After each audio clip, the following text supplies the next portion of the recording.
Esse avião caiu, sem ninguém sentir que estava caindo. Durante vários minutos, três pilotos experientes estavam vivos, conscientes, falando entre si, enquanto o avião já estava condenado. Nenhum alarme gritava, nenhuma sensação de queda, nenhum pânico imediato, só confusão. Era um voo internacional comum, longo, noturno, silencioso. Daqueles em que quase nada acontece.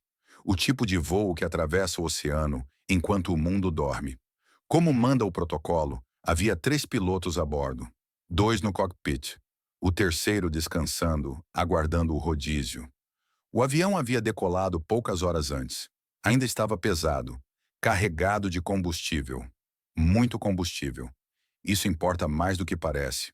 Quando um avião está muito pesado, ele até voa normalmente, mas suas margens de segurança diminuem. Subir demais naquela fase do voo não era uma boa ideia. Tudo parecia normal, até que o copiloto começa a observar os instrumentos com mais atenção. Nada gritava emergência, mas algo não parecia certo. Ele olha novamente. Confere outro instrumento. Depois outro. Ele sente um desconforto. Um daqueles que pilotos aprendem a respeitar. Ele gostaria de subir um pouco o avião, buscar uma altitude mais segura. Mas subir agora seria arriscado. O peso ainda era grande demais. O centro de gravidade ainda não estava ideal. Ele demonstra preocupação. Comenta. Insinua que algo pode não estar certo. O comandante não reage. O comandante está distraído, sentado ali, lendo uma revista. Nada fora do comum. Afinal, tudo parecia sob controle. O avião segue avançando pela noite. Pouca gente sabe, mas a velocidade de um avião não é medida pelo GPS. Ela não vem de satélites, ela vem do ar. Mais especificamente, de pequenos sensores instalados na fuselagem do avião, chamados tubos de pitot. Esses tubos captam a pressão do ar que entra neles. A partir disso, o sistema calcula a velocidade real de voo. Sem essa informação, o avião fica parcialmente cego. Normalmente, isso não é um problema. Os tubos possuem aquecimento interno exatamente para evitar o congelamento. Mas naquele modelo de avião, naquela época, o aquecimento não era suficiente em determinadas condições extremas. E naquela noite, o avião entrou exatamente nessas condições. A temperatura cai de forma abrupta. Lá fora, o ar está cheio de cristais microscópicos de gelo. Eles não parecem perigosos, mas são.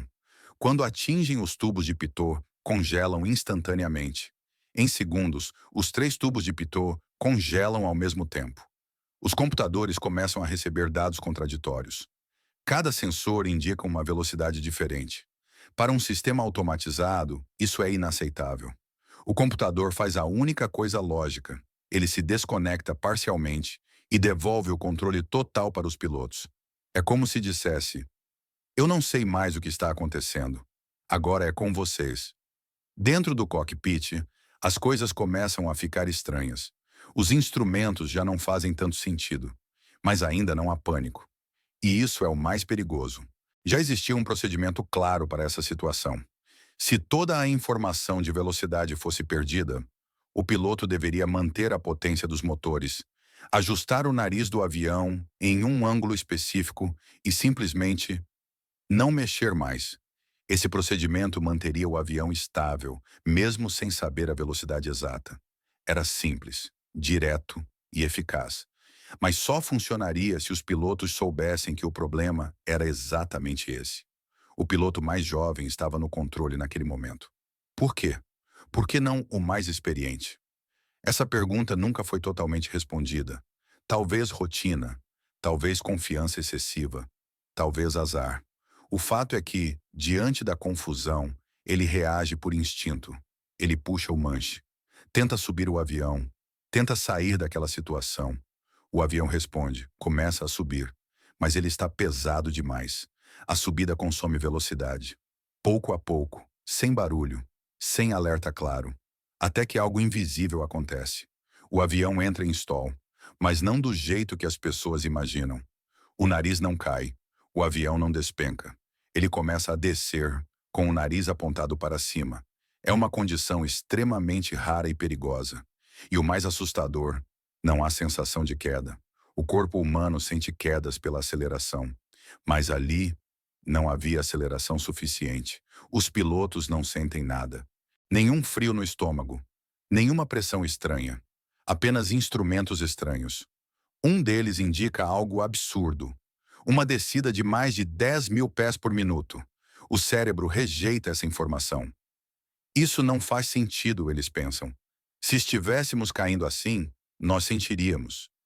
Mas aquela indicação não vinha dos tubos de Pitot. Era independente e estava correta. Eles não percebem isso. O tempo passa. Minutos preciosos. Eles tentam entender. Discutem, ajustam, puxam ainda mais o manche. O avião continua descendo, sem que ninguém perceba. Finalmente chamam o comandante que estava descansando. Ele entra no cockpit em meio a uma situação caótica. Instrumentos confusos, tensão no ar. Mas algo fundamental nunca é dito. Eles não explicam que no início de tudo, a velocidade estava errada. Sem essa informação, o comandante tenta ajudar como pode. Ele vê o nariz do avião levantado e dá a ordem clássica: desce o nariz. O piloto obedece. O avião começa a ganhar velocidade. Por alguns segundos parece que vai funcionar. Parece que eles vão conseguir. Mas não há mais tempo. A altitude já é baixa demais. Antes que qualquer recuperação seja possível, o avião atinge o oceano. Ainda com o nariz levemente levantado. Sem alarme de impacto iminente. Sem tempo para reação. Silêncio. As caixas pretas desse voo só seriam encontradas 2 anos depois. Elas revelaram algo perturbador. Até os últimos segundos, os pilotos não sabiam que estavam caindo. Esse acidente mudou protocolos, mudou treinamentos, mudou a forma como pilotos lidam com falhas de informação. Porque às vezes o maior perigo não é aquilo que você vê, é aquilo que você se recusa a acreditar.